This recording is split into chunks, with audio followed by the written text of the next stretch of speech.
So winner race లో ఎవరున్నారని మీరు అనుకుంటున్నారు? ఖచ్చితంగా గౌతమ్ నిఖిలే, వీళ్ళిద్దరిలోనే ఉంది రేసు.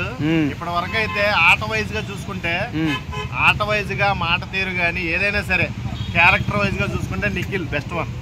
ఎందుకంటే ఎప్పుడు కూడా చాలా మంది గ్రూప్ లో ఉన్నావు, గ్రూప్ కి నాయకుడు నువ్వు ఏమి చేయలేవు, ఆ గ్రూప్ అందరూ నడిపించేది నువ్వే అని చాలా మంది పోర్ట్రేట్ చేశారు. కానీ నిఖిల్ ఎక్కడా కూడా పాపం ఆ స్వార్థం చూపించాల. నాకు తెలిసినంత వరకు సీజన్ మొత్తంలో కూడా నిఖిల్ కున్న అంటే మంచి good attitude, good communication skills, ఎవరిని కూడా ఎంచడం గానీ అదే మాట అనడం గానీ మళ్ళీ మాట అని సారీ చెప్పడం అలాంటివి ఏం లేవు.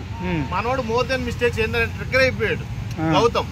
అయినప్పటికీ లాస్ట్ మినిట్ లో సరి చేసుకున్నాడు. సో చాలా మంది గౌతమ్ టాప్ 1 లో ఉన్నాడు అంటున్నారన్న, మీరేమంటారు? ఇప్పుడు గౌతమ్ టాప్ 1 లో ఉన్నా నాకు ఏం అభ్యంతరం లేదు, అర్థమైందా? గౌతమ్ విన్నర్ అయినా నాకు అభ్యంతరం లేదు. కానీ నేను ఆట వైజ్ గా చూస్తే ఖచ్చితంగా నిఖిలే విన్నర్ అని పర్టికులర్ గా తెలుస్తుంది, క్లియర్ గా తెలుస్తుంది.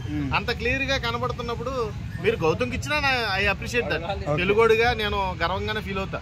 ఎవరు విన్నర్ అయినా కానీ ఇద్దరులో ఖచ్చితంగా అయితే ఆటను చూసిస్తే నిఖిల్కి ఇస్తారో, లేదు ఆటను తట్టుకొని ఎదిగిన వ్యక్తిగా ఇద్దాం అనుకుంటే బట్టి గౌతమ్కి వెళ్తుంది. మరి ప్రేరణ టాప్ 3 లో ఉంటుందో నబీల్ ఉంటారు? టాప్ 3 ప్రేరణ. అవునా? నబీల్ కష్టం అంత. నబీల్ ఆల్రెడీ క్యాష్ ప్రైజ్ కి లొంగిపోయాడు, సూట్ కేసు పట్టుకున్నాడని తెలిసింది. అది ఎంతవరకు నిజమో తెలీదు.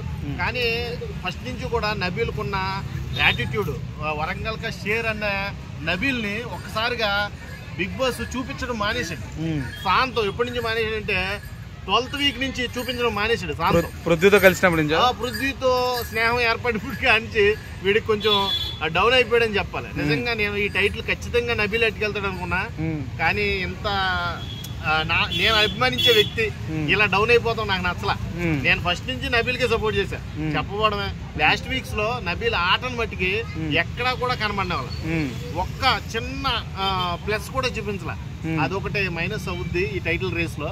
ప్రేరణ టాప్ 3 లో ఉంటుందా? టాప్ 3 లో నబీల్ ఉంటాడు. సారీ, ప్రేరణ మట్టి టాప్ 4 ఖచ్చితంగా. వై అన్న? Why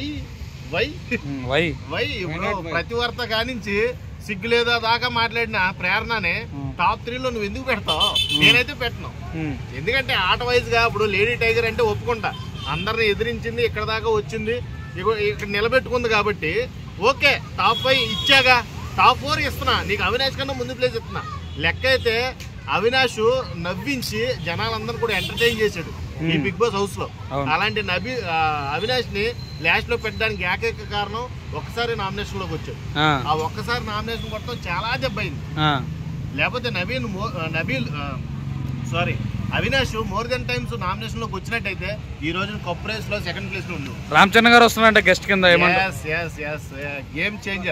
game changer Ram Charan గారు వస్తున్నాడు గెస్ట్ చేతుల మీదుగా. ఇప్పుడు కప్ అయితే ఇస్తున్నాడు. ఇప్పుడు ఇక్కడ గేమ్ ని నిలబెట్టేది ఇతనే, అక్కడ గేమ్ చేంజ్ చేసేది, అక్కడ సంక్రాంతికి గేమ్ చేంజ్ చేసేది అతనే. కాబట్టి ఈ విన్నింగ్ చాలా ప్రౌడ్ గా ఫీల్ అవ్వాల్సిందే ఎవరైనా సరే. అయితే రామ్ చరణ్ గారు ఎవరు చేయి ఫస్ట్ లేపుతారు అనుకుంటున్నాం? ఫస్ట్ చెయ్యా ఎలా ఉందంటే చాలా క్రిటికల్ ఇది. విన్నర్ ఎవరో చెప్పలేదు, ఎవరో రన్నర్ ఎవరు అంటే నేను కొంచెం గట్టిగా చెప్పాలంటే ఆట చూసి అయితే నిఖిలే. లేదు ఆటను ఎదుర్కొని నిలబడి అందరిని కూడా తట్టుకోగలిగాడు హౌస్ లో నెంబర్ 1 అంటే గౌతమే. సో ఇద్దరు అవలోకలు అవుతారంట. థ్యాంక్స్ అన్న.